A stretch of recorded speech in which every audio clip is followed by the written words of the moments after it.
आजकल के जितने युवान हैं वो सलाह भी लेते हैं तो ससुराल में साले साहब से पूछते हैं। पहले के जमाने में कोई भी काम करना होता था तो बूढ़ों से पूछते थे, भाई बड़े हो बूढ़ों से पूछ लो। बूढ़े जानते हो, वयोवृद्ध, ओल्ड एज वाले लोग।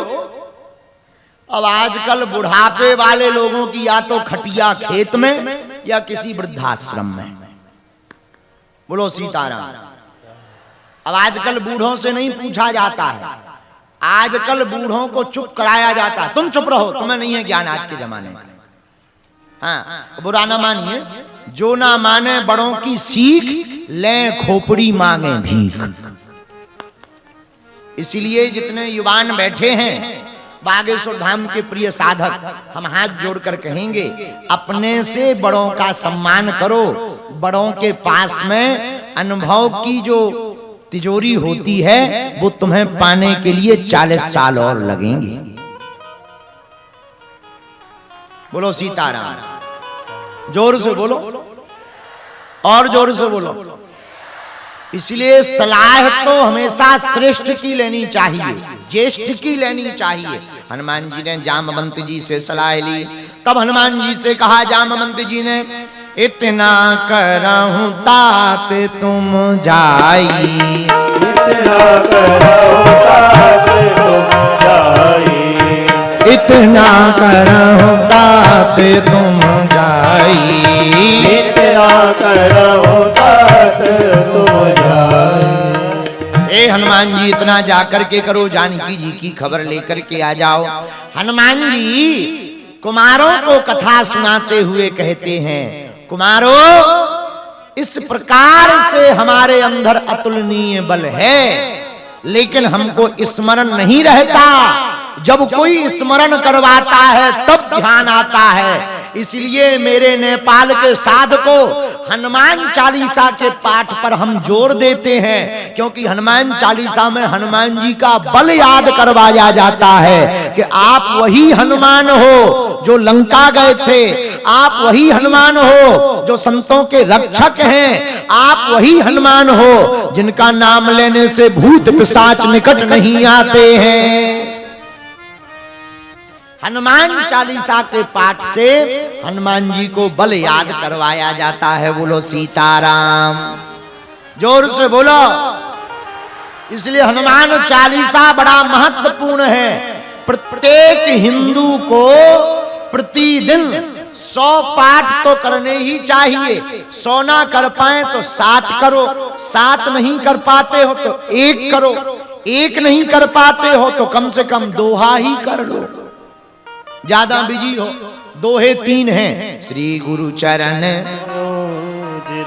निज मन मुकुर सुधार, बरनौ रघुबर विमल जसु, जो दायक फल। दूसरा दोहा, बुद्धिहीन तनु जानिके, सुमिरौ पवन कुमार, बल बुद्धि विद्या देओ मोहि,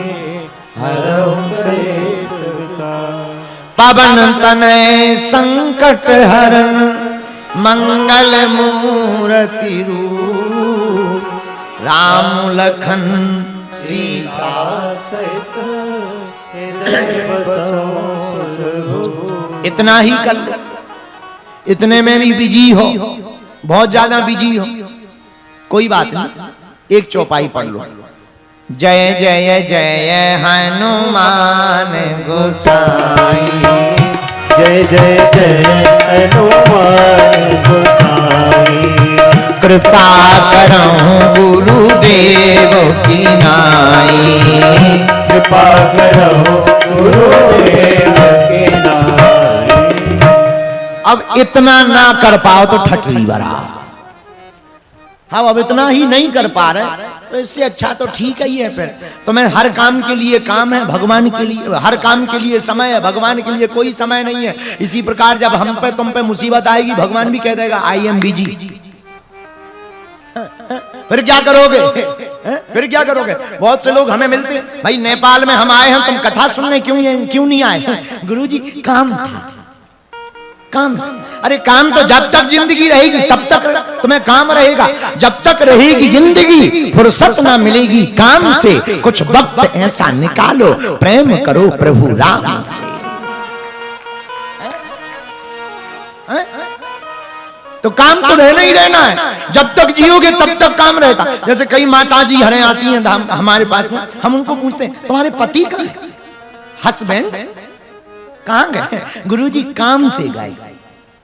और जो काम से गए वो काम से गए, जो काम से गए वो काम से गए। इसलिए हमारी प्रार्थना है, एक घड़ी आधी घड़ी आधी में पुनिया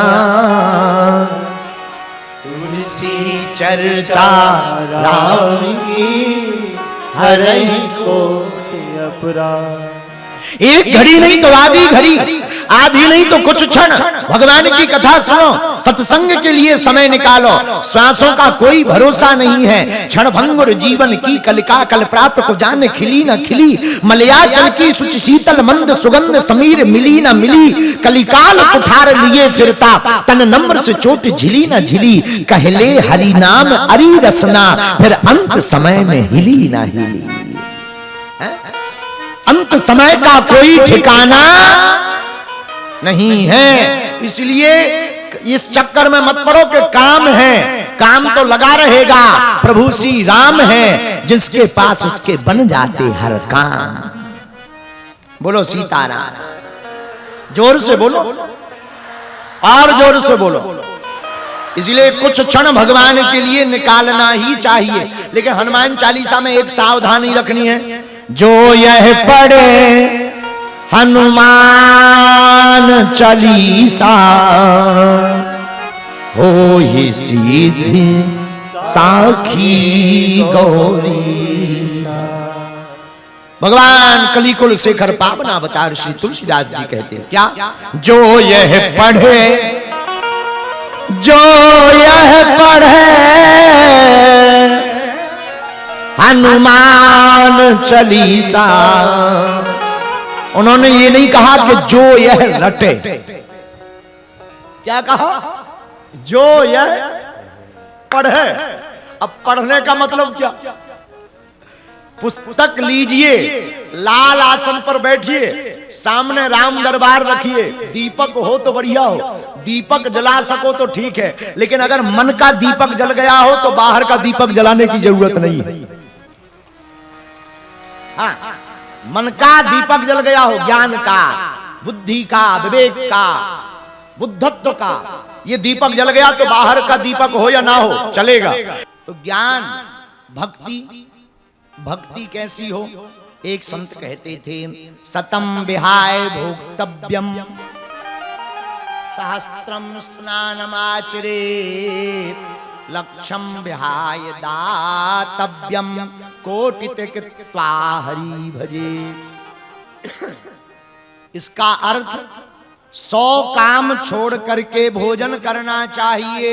कितने काम छोड़कर, बोलो बोलो, 100 काम छोड़कर भोजन करना चाहिए। 1000 काम छोड़कर स्नान करना चाहिए। कई लोग तो पूरी ठंडियों में ही नहीं नहाते, 4 महीने निकल जाते नहाते ही नहीं। और हमारे क्षेत्र में भी ठंडी ज्यादा होती है, हम नेपाल में होती है नहीं होती है तो पता नहीं, यहाँ गर्मी ज्यादा होती है, हमने देख ली। तो हमारे क्षेत्र में ठंडी बहुत भयंकर होती है। और हम जहाँ रहते हैं बुंदेलखंड का क्षेत्र है, वहाँ खूब ठंडी होती है। जब खूब ठंडी होती है तो वहाँ के लोग भी बड़े विचित्र, जब लोग विचित्र तो फिर लोगों का क्या। लेकिन सतम विहाय भोक्तव्यम, 100 काम छोड़कर भोजन करना चाहिए, 1000 काम छोड़कर स्नान करना चाहिए। भैया 1,00,000 काम छोड़कर दान करना चाहिए, पर करोड़ों काम छोड़कर भगवान का भजन करना चाहिए। यह भगवान की भक्ति है। और कुछ लोगों की भक्ति तो मौसम की तरह होती है। नवरात्रि आएंगी, ओम जय अम्बे गौरी, मैया जय श्यामा गौरी। और नवरात्रि पूरी हो गई, सोई बदल गए 10वें दिन से। जय बजरंग बली। कई लोग ऐसी भक्ति भी करते हैं, 9 दिन कुछ नहीं खाएंगे पिएंगे, 10वें दिन 1 साल का खा जाएंगे पी जाएंगे। हमने एक बात बोली थी तो कई लोगों को बुरा लग गई थी, अब लग गई है तो पेट की गोली खा लें। देखो हम बोलने से नहीं चूकेंगे, जो बात सत्य है वो बोलेंगे, क्योंकि अगर व्यास पीठ ही सत्य नहीं बोलेगी तो जिम्मेवारी किसकी है फिर। अब गर्मी आ गई, गर्मियों में बड़े बड़े हजारों मुर्गा खाने वाले भी पंछियों को पानी पिलाने का ज्ञान देते हैं कि चिड़ियों को पानी पिलाना चाहिए। जो बड़े बड़े मुर्गा पाते हैं वो कहते हैं चिड़ियों को पानी पिलाना चाहिए।